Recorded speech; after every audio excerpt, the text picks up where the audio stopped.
Chan gari manungduda mangduna gari do adum thauri. Gari adu mate khar thauraba matung gari adu khami. Aduga gari gi mingsel adugu chingthaduna harip chektharaga yengi. Solo ndana leibadu ubada wakhalwana gari adu chingaromda amuk thaurai. Matamna sum haukribana tha amaromdi haukri. Ngasi February gi tang 15 ningthaukaaba numitni. Silia Imphal Airport thunglari. Siam khoigi imungsu Silia bu okpa thoklaami. Silia bu ubada Surblana kauri. Bhema Silia su khonjel aduki maikai tamni yinglai. Ure laptopna Surbla amadi mahakki mapuriba Siam amadi Dr. Remsen makoi ahumna mapu khaurang nangai tuna leibatu Silia su ure. Lawi Bhema Silia Ibungo hoina nangbu khorang nangai tuna leiri chalusi lao. Ase harga Remsen khoigi manakta changlai. Silia Siam amadi Surbla makoi aniki manakta sangsinduna. Ima babo Ase haiduna kurammi Siamna yare awalosi tawhidi Bhema ichadi nasadu kemta tawduba natro. Kishim tawdri babo. Nakandagi Remsen na congratulations. Thanks doctor. Asumna makoi mangadu harau yumlomda laami. Somdana atoba pulising yarsu MC san ingondadi khakyar khangedana noina tawningba thabak torupada aina kigedaba nate nangna torupadune aina ngarise madugi damak ai karisu wade. Urde Singh Sauna Krishu Letiba MCS Nangumanasu Urde Singh Engon the Singh Basari Yin never died. Ase Harga Fondo Fatka Ki Chan Kutum Singh Laga Urde Singh one day Ase Harga Thariba Table Aduda Makut Kutum Taduna Tinjili Sese maisi oktoksi. Ase harga Surblana Silia amadi manau nupi haibadi Remsen gini mani makoi anibu mai oktokali. Lao changasi imana ngasaina chakaise loina thamlabani ichawaramani iru mai thezauro imane chakadu bhajana silamage choso. Siliana hoima hai ibu mamacha nangdi ngasi hospital da chatoi natro. Remsen ngasai makai Silia pu cheptha lona yinduna lerambani mamana korokpaduda ithakta katna hari. Hoi chatuni ma Surblana karino ibungu macha karino nangna amu ipapa khatlidubo.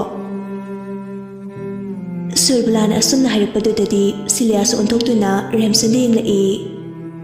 Remsen kari tawgadabano khangdadana khangai khamsin hairi. Ima ai tabak tingi chaktu tiramo ai losilukige. Ase haram laga fathogalaga chenthoki. Surblana thida angawbasidi thoiba chaksi thiduna leiri nang office pathenglani chatho ulao. Ima koi chatho biru ai charoi oren oina lamaga charge. Ai ma nang boren pung ahum phawbani nang office da phamludoido karim chadadi nasadu yaroi ne khitang orisu chakhoni nang bo. Ima adugide kemda khaluno chaning la asu hotel amade changlaga charga lore adu saru ima koi chatho biru.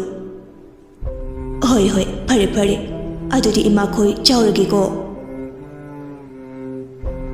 Ase haram laga thado lembi machana pagi kadagi thokre. Chan makuta siriba gari do yengi. Pungshidi trauma to darini. Ase haraga Chan makada kumthara e. Driver ibum Chana.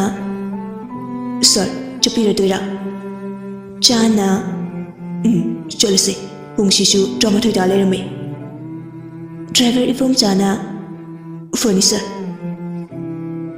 Ase haiduna gari ki thong to hangi Chan gari du da kakatuna driver ibong sasu gari adu da kakatuna Thoudam office tamne chatkre. Bema Silia chaksi thiduna thamle chana batorshlo. Oima lage. Phare phare lao ko ima ko mamage. Asi haram naga subla machana pagi kada mulami.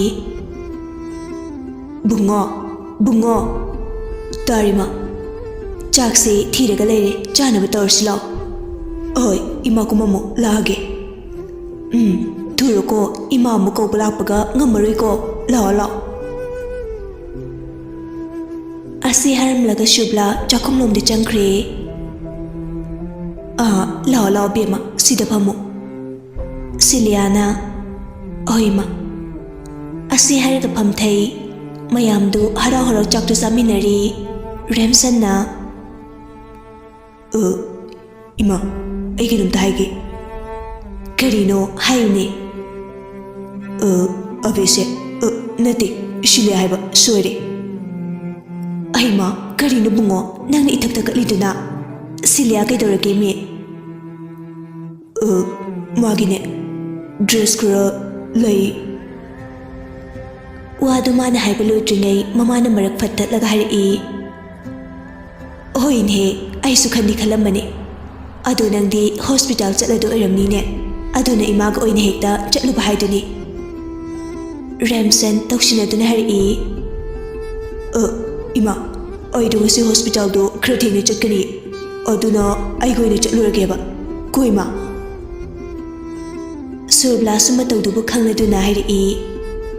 Hoi chatlu ro. Ima ay ki already later suyani da. Ay yade. Oh ne chak tok laga ibungo ka ngahek hek chatluro aduga leiro. Ay ma kaino bungo chak to kharaga chaching ko ne nangbo. Yani ma ay we. Silia da mu on silaga hari. Alo shilaga le maki ko toklo. Asi haram laga Remsen tole Ay ma thida anghaw basiti. Mi chaksari ka se karimete udabadu mangari mana tawise. Jasilo bema masina ngang bawabu jasilo. Ima yarni da ay suwe. Ay ma oglabu nang bo kraga sasing ko nang bo. Yarni ma babung huigi oina awara papcher age.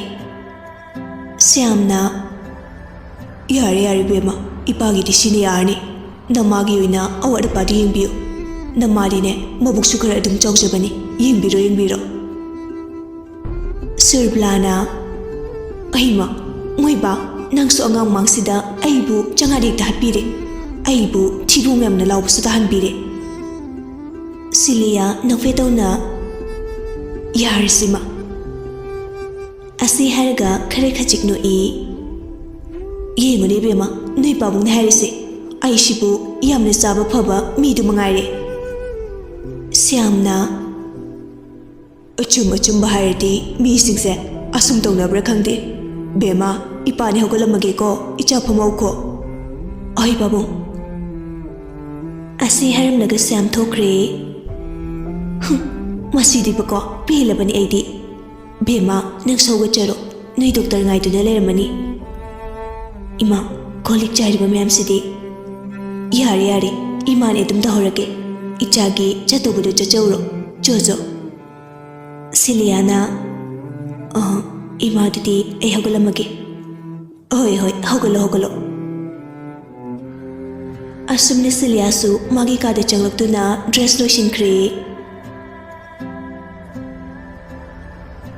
Kurino shibu aujubaw tholakdeme kyam chari jano khangdeme nupini kaina Tunglomdagi Doctor Loire chonaba torsira Masana haidokluba waduga tungda Silia lerambaduda Remsen khampre he khangni lalatawna Hoi chalase Asi haraga Remsen perprak mapalongda thokre Silia su Remsen gi tung inare Somdana Loine gaidap chulo amituna thanbiyar ko ngashidi MC san kanano khamen bataydana mi ushitaba sardana asi harga uri singi khonglak singduna leiba maike adomdala e chan tapna noigi marindi leitana mari leba shaba noigi hosta kramma mafamda lei hayo napa amana nangna funa hanglabasu aikhoina haigada leite chan sauna nupadugi manakta changsinduna nupadugi mamaida kupangna nirak thajili aduga hari atuk nirin khaba sharido kyamu khageda yemba tayadana ase harga magi squad mayam du am onsin hari gaidu loin hapchilo ngashidi mi marin tenge khangni ase harga chan gari daga katkre yarni doctor yaman kre kaino poti amakakta leibada mangari kallo nangi apamadishu yarni doctor Remsen wakhalda tumina khalli osh untuk nangang kre nungshini ba nupi ka pot leiba chatmina base shumaina tongnabra doctor kedorege umiduna oi kem tawde kallo pot kharaga Remsane yamandabadagi Siliasu potu khara leiri potu leiba loiduna sorum adudagi tholai Remsan na oi choklamada lori coffee imta thalugi se Silia machina tapna kainu panu sibu chok thokpada ngari mabuk sibu yuraba kainu khangdemi kainu kedorage am umiduna ai doctor kishim dawde Remsen Silia da happy England laga Lodidi Ase haram laga first week amadi changla keke jasike Yarni doctor Waiti kem janingdre keno amadi chao Yarni doctor Remsen na coffee anida waiter na funny Uda, kinum tangene. Ai doctor, hango. Nungshe. Wadu haigi hek tawbaga, waiter duna coffee du puduna lai. Coffee du thanam laga, waiter du tokre. Doctor, kewano. Yarni, kona harige, coffee du payo. Ase harga Remsen coffee du thai. Siliasu coffee da ungtan thai yari bi manak suba ada oi Mr. Nitani adi se tutu kaino kidorage tu ade se Silia haibra kaino MC san ki meimda lehermanu piduna tro asida nupamaga phamise tanik na kudaino Tutu, ada. Aima, asinu pisab ju phawa hingli bore. Hari, ngamida ko asiki lair juda na pise. Nupa magamu. Asinu pise, khangni. Malo shiwa, ha. Mani, lair juda na bido. Khangni na sidi. Asi harga magi mobile do lakto na video na mi. Aima, kaino nang to iliba. Tanik na yeng badagalo ay nakidorage habida si already MC sansu asi harga hawta bumino amaga loina na tanik machinda hape chingkhalaga no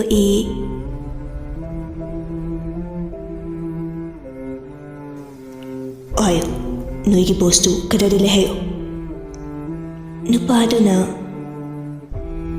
ay nang nufo na halabasu ay nahigada balete. John ingonda signarity nanamtat kedani.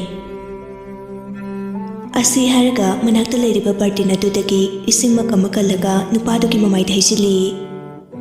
Aduga manakta leiriba payaptuna nupadugi manakanda santharae. Atuk narin khaba. Aujiti narinda seng jipawba tingma tayadana. ꯑꯁꯤ ꯍꯥꯏꯔꯒ ꯑꯃꯨꯛꯀꯁꯨ ꯈꯜꯂꯤ ꯀꯩꯅꯣ ꯁꯤꯕꯣ ꯑꯁꯨꯛ ꯊꯤꯅ ꯐꯨꯔꯐꯥꯎ ꯋꯥꯍꯩ ꯃꯩꯀꯩꯝꯇ ꯍꯦꯛ ꯍꯥꯏꯗꯦꯃꯤ ꯅꯨꯄꯥ ꯑꯃꯅ ꯑꯃꯨꯛ ꯑꯗꯨꯅꯤ ꯑꯩ ꯑꯣꯏꯔꯗꯤ ꯍꯥꯏꯗꯣꯛꯈ꯭ꯔꯗꯧꯅꯤ ꯆꯥꯟꯅ ꯀꯔꯤꯕ ꯑꯗꯨ ꯍꯥꯏꯔꯒ ꯅꯨꯄꯥ ꯃꯔꯤꯗꯨꯗ ꯑꯃꯨꯛ ꯑꯣꯟꯁꯤꯟꯗꯨꯅ ꯍꯥꯏꯔꯛꯏ ꯑꯥꯌꯣ ꯅꯣꯏꯒꯤ ꯕꯣꯁꯇꯨ ꯃꯐꯝ ꯀꯗꯥꯏꯗ ꯂꯩ ꯅꯨꯄꯥꯁꯤꯡꯗꯨ ꯇꯨꯃꯤꯟ ꯇꯨꯃꯤꯟꯅ ꯂꯩ ꯆꯥꯟ ꯈꯣꯟ ꯈꯔ ꯀꯜꯂꯞ ꯂꯥꯎꯔꯒ ꯍꯥꯏꯔꯛꯏ ꯅꯣꯏꯒꯤ ꯕꯣꯁꯇꯨ ꯀꯗꯥꯏꯗ ꯂꯩ ꯍꯥꯏꯁꯦ ꯅꯣꯏ ꯇꯥꯗ꯭ꯔꯣ ꯍꯥ ꯑꯁꯤ ꯍꯥꯏꯔꯒ ꯅꯨꯄꯥ ꯃꯔꯤꯗꯨꯒꯤ ꯃꯃꯥꯡ ꯈꯔ ꯑꯣꯏꯔꯞ ꯂꯦꯞꯂꯤꯕ ꯅꯨꯄꯥꯗꯨꯗ ꯄꯥꯌꯦꯞꯇꯨꯅ ꯑꯃꯨꯔꯛ ꯀꯜꯂꯛꯏ ꯅꯨꯄꯥꯗꯨꯅ ꯑꯌꯨꯃ ꯁꯤꯔꯦ ꯆꯥꯟ ꯑꯃꯨꯛꯀꯁꯨ ꯍꯥꯏꯔꯛꯏ ꯍꯥꯏꯔꯣ ꯅꯠꯇ꯭ꯔꯗꯤ ꯅꯣꯏ ꯑꯁꯤ ꯍꯥꯏꯔꯒ ꯑꯃꯨꯛꯀꯁꯨ ꯀꯟꯒꯦ ꯇꯧꯏ ꯃꯇꯥꯡꯗꯨꯗ ꯂꯦꯞꯇꯨꯅ ꯂꯩꯔꯤꯕ ꯅꯨꯄꯥ ꯑꯍꯨꯝꯗꯨꯒꯤ ꯃꯔꯛꯇꯒꯤ ꯅꯨꯄꯥ ꯑꯃꯅ ꯑꯩ ꯍꯥꯏꯔꯒꯦ ꯆꯥꯟ ꯃꯃꯥꯏꯗ ꯐꯠ ꯂꯩꯊꯣꯔꯛꯑꯒ ꯍꯥꯏꯔꯛꯑꯣ ꯊꯨꯅ ꯑꯁꯦꯡꯕ ꯍꯥꯏꯔꯛꯇ꯭ꯔꯕ ꯅꯊ꯭ꯋꯥꯏ ꯃꯆꯥꯗꯣ ꯈꯪꯉꯨ ꯅꯨꯄꯥꯗꯨꯅ ꯍꯣꯏ ꯑꯩ ꯑꯁꯦꯡꯕꯗꯣ ꯍꯥꯏꯔꯛꯀꯦ ꯀꯩꯅꯣ ꯍꯧꯖꯤꯛꯐꯥꯎꯕ ꯍꯥꯏꯔꯛꯇ꯭ꯔꯤꯕꯣ ꯃꯣꯏ ꯍꯧꯖꯤꯛ ꯂꯥꯏꯅꯤꯡꯊꯧ ꯆꯤꯡꯗ ꯂꯩꯕꯅꯤ ꯆꯥꯟꯅ ꯆꯨꯝꯗꯤ ꯆꯨꯝꯃꯦꯀꯣ ꯅꯪꯅ ꯍꯥꯏꯁꯦ ꯅꯨꯄꯥꯗꯨꯅ ꯍꯣꯏ ꯆꯨꯝꯃꯦ ꯆꯥꯟꯅ ꯍꯣꯏ ꯀꯅꯥ ꯀꯅꯥ ꯂꯩ ꯍꯧꯖꯤꯛꯃꯛ ꯂꯥꯏꯅꯤꯡꯊꯧ ꯆꯤꯡꯗ ꯆꯠꯁꯤ ꯅꯣꯏ ꯈꯔꯅ ꯃꯣꯏꯁꯤꯡꯁꯦ ꯐꯖꯅ ꯁꯦꯟꯅꯔꯝꯃꯨ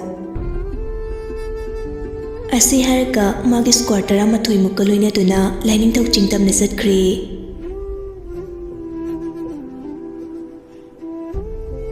ꯅꯨꯡꯊꯤꯜ ꯄꯨꯕꯣꯛ ꯃꯇꯝꯅꯤ ꯅꯨꯡꯁꯤ ꯑꯩ ꯅꯪꯕꯨ ꯇꯁꯦꯡꯅ ꯅꯨꯡꯁꯤ ꯑꯩꯒꯤ ꯋꯥꯔꯛꯄ ꯉꯝꯗ꯭ꯔꯕ ꯊꯃꯣꯏꯁꯤꯅ ꯅꯪꯕꯨ ꯅꯨꯡꯁꯤꯎꯔꯦ ꯗꯣꯛꯇꯔ ꯑꯩꯁꯨ ꯅꯪꯕꯨ ꯅꯨꯡꯁꯤ ꯑꯩꯕꯨ ꯄꯨꯟꯁꯤꯒꯤ ꯊꯥꯗꯣꯛꯄꯤꯒꯅꯨꯀꯣ ꯑꯩꯒꯤ ꯄꯨꯟꯁꯤꯅ ꯂꯩꯔꯤ ꯃꯈꯩ ꯅꯪꯕꯨꯗꯤ ꯊꯥꯗꯣꯛꯂꯔꯣꯏ ꯑꯁꯤ ꯍꯥꯏꯔꯒ ꯁꯤꯂꯤꯌꯥꯕꯨ ꯆꯣꯏꯅ ꯀꯣꯟꯁꯤꯜꯂꯤ ꯑꯗꯨꯒ ꯍꯥꯏꯔꯛꯏ ꯑꯕꯦ ꯑꯩ ꯕꯕꯥ ꯍꯣꯏ ꯅꯪꯒꯤ ꯌꯨꯝꯗ ꯊꯥꯔꯛꯑꯒꯦ ꯌꯥꯕ꯭ꯔꯣ ꯊꯨꯝꯍꯟꯗ꯭ꯔꯣ ꯅꯪꯁꯨ ꯊꯨꯝꯍꯟꯗꯦ ꯑꯩ ꯂꯨꯍꯣꯡꯅꯤꯡꯉꯦ ꯍꯥꯏꯕ ꯑꯁ ꯑꯉꯥꯡ ꯃꯆꯥꯗꯧꯅ ꯌꯥꯔꯦ ꯅꯪꯁꯨ ꯏꯁ ꯑꯁꯤ ꯍꯥꯏꯔꯒ ꯃꯈꯥꯖꯥꯏꯗꯨꯗ ꯁꯛꯏ ꯗꯣꯛꯇꯔ ꯀꯩꯅꯣ ꯑꯩꯈꯣꯏ ꯗꯣꯛꯇꯔꯁꯤꯕꯣ ꯉꯥꯎꯔ ꯆꯥꯠꯂꯣ ꯀꯧꯕꯒ ꯑꯝꯇ ꯇꯥꯗꯦꯃꯦ ꯇꯥꯕ꯭ꯔꯣ ꯗꯣꯛꯇꯔ ꯔꯦꯝꯁꯟꯅ ꯍꯣꯏ ꯀꯩꯗꯧꯔꯦ ꯍꯥꯏꯅꯣ ꯅꯔꯁ ꯑꯗꯨꯅ ꯀꯩꯅꯣ ꯗꯣꯛꯇꯔ ꯀꯩꯗꯧꯔꯒꯦ ꯉꯁꯤꯗꯤ ꯗꯣꯛꯇꯔꯁꯦ ꯅꯍꯥꯟꯈꯩꯒ ꯏꯃꯥꯟ ꯃꯥꯟꯅꯗꯕꯒꯨꯝ ꯇꯧꯏ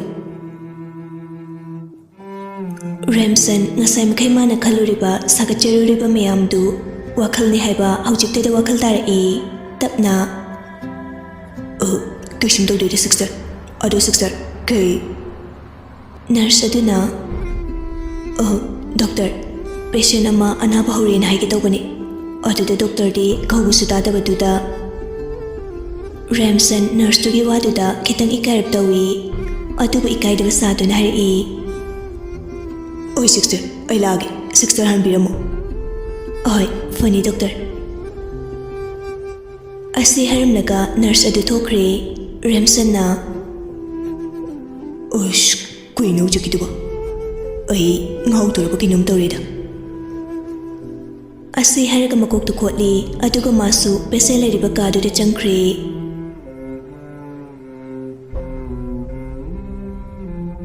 ꯁꯣꯝꯗꯅ ꯎꯔꯗꯦꯁꯤꯡꯒꯤ ꯈꯣꯡꯅꯥꯎꯁꯤꯡꯗꯨꯒ ꯆꯥꯟꯒꯤ ꯃꯤꯑꯣꯏ ꯈꯔꯒ ꯀꯟꯅ ꯐꯨꯅꯔꯤ ꯎꯔꯗꯦꯁꯤꯡꯒꯤ ꯈꯣꯡꯅꯥꯎꯁꯤꯡꯗꯨ ꯆꯥꯟꯒꯤ ꯃꯤꯑꯣꯏꯁꯤꯡꯗꯨꯅ ꯐꯖꯅ ꯐꯨꯗꯔꯛꯏ ꯑꯣꯏꯔꯔꯣꯏ ꯈꯜꯂꯗꯨꯅ ꯎꯔꯗꯦꯁꯤꯡ ꯆꯦꯟꯈ꯭ꯔꯦ ꯎꯔꯗꯦꯁꯤꯡꯅ ꯆꯦꯟꯈꯤꯕꯗꯨ ꯆꯥꯟꯁꯨ ꯎꯍꯧꯏ ꯆꯥꯟꯁꯨ ꯃꯥꯒꯤ ꯃꯤꯑꯣꯏ ꯈꯔꯒ ꯂꯣꯏꯅꯔꯒ ꯎꯔꯗꯦꯁꯤꯡ ꯑꯃꯗꯤ ꯔꯣꯂꯦꯛꯁꯄꯨ ꯇꯥꯟꯅꯔꯛꯏ ꯎꯔꯗꯦꯁꯤꯡ ꯑꯃꯗꯤ ꯔꯣꯂꯦꯛꯁꯁꯨ ꯉꯝꯖꯕꯤ ꯊꯥꯗꯅ ꯆꯦꯜꯂꯤ ꯆꯥꯟ ꯀꯨꯏꯁꯨ ꯍꯟꯗꯦ ꯃꯈꯣꯏ ꯑꯅꯤꯕꯨ ꯇꯥꯟꯅꯕ ꯐꯅ ꯁꯥꯡꯅ ꯆꯦꯜꯂꯕ ꯇꯨꯡ ꯔꯣꯂꯦꯛꯁ ꯎꯄ꯭ꯔꯥꯡ ꯎꯞꯂꯒ ꯇꯨꯁꯤꯜꯂꯤ ꯎꯔꯗꯦꯁꯤꯡꯅ ꯃꯇꯥꯡꯁꯤꯗ ꯅꯪ ꯂꯩꯍꯧꯔꯣ ꯑꯁꯤ ꯍꯥꯏꯔꯒ ꯔꯣꯂꯦꯛꯁꯄꯨ ꯆꯤꯡꯈꯠꯂꯝꯗꯕꯤ ꯃꯥꯒꯤ ꯊꯋꯥꯏꯗꯕꯨ ꯍꯤꯡꯂꯗꯤ ꯍꯥꯏꯗꯨꯅ ꯆꯦꯟꯈ꯭ꯔꯦ ꯔꯣꯂꯦꯛꯁꯅ ꯁꯣꯏꯗ꯭ꯔꯦꯗꯅ ꯉꯁꯤꯗꯤ ꯑꯩꯒꯤ ꯅꯨꯃꯤꯠ ꯆꯨꯔꯦꯗꯅ